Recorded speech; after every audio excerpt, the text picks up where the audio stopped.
good afternoon, good evening, and good morning, and welcome to my channel. Today is part 2 of Trading in the Zone summary, so I'm just going to jump straight into this. So actually, before I start, I just want to say thank you to everybody that's been enjoying the comment and leaving nice comments and stuff. It's been absolutely great experience doing this, and I'm really enjoying it, and I hope everybody gets some kind of value out of the videos and research that I'm doing. So, to get into this, today we'll be talking about the 4 trading fears that Mark Douglas talks about in Trading in the Zone.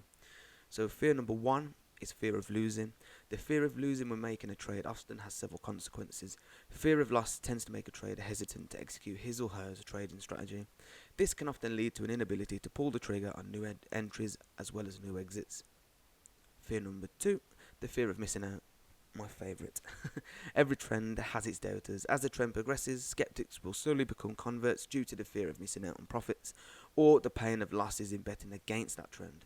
The fear of missing out can also be characterised as greed of sorts. For an investor, it is not acting based on some desire to own the stock or mutual fund, other than the fact that it is going up without him or her on board. Fear number 3 is the fear of letting your losses run, blah blah blah. So I shortened it into the fear of letting profits run red.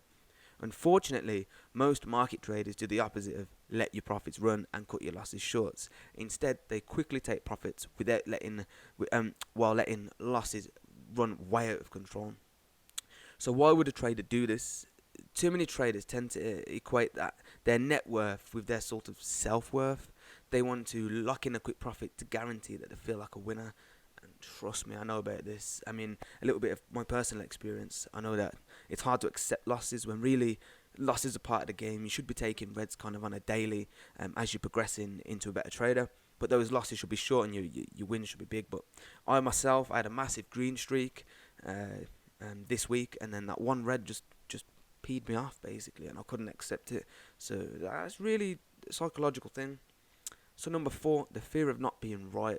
And God, I know this. Like I was just saying, too many traders care too much about being proven right in their analysis on each trade, as opposed to looking at timing as a probability game in which they will be both right and wrong on individual trades. In other words, by following the timing strategy, we create positive results over time. Now, I love this one because even with myself, if I'm wrong, I completely hate it. I have to be right, which is the wrong way to think because when I'm wrong, I then start dating the strategy when, hang on a minute, I'm looking at my P&L, it's worked the past 14 trades, so why am I moaning that it's not working for the 15th? You know what I mean? So the next episode, right, I'm going to be looking to further into each fear in more detail. And I'm going to be trying to research some ways of dealing with each fear.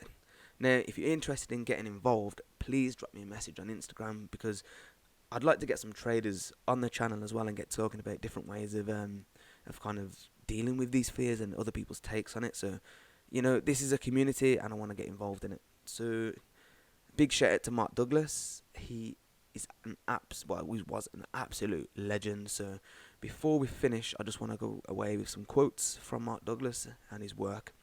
So, quote number 1. It says, I am a consistent winner because I objectively identify my edges. I predefine the risk of every trade.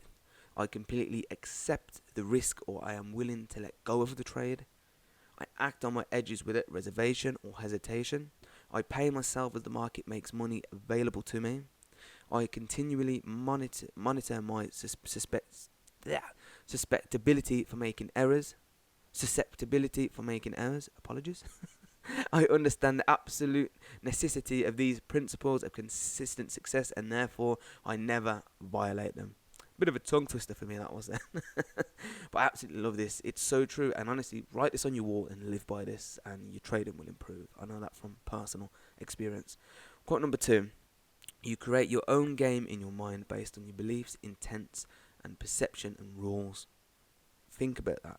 I wrote that down and I kind of broke it down a little bit, but there's a lot of power in that quote right there. But you have to strip it down and understand kind of what he means by it. We can go into that one deeply as well. Quote number 3. The best traders aren't afraid. They aren't afraid because they have developed attitudes to give them the greatest degree of mental flexibility to flow in and out of trades based on what the market is telling them about the possibilities from its perspective. At the same time, the best traders have developed attitudes to prevent them from getting reckless. Now just take a moment to read that, because that, wow, that hit me in the chest when I first read that. So true. So I just want to say RIP to Mark Douglas. What an absolute legend he was.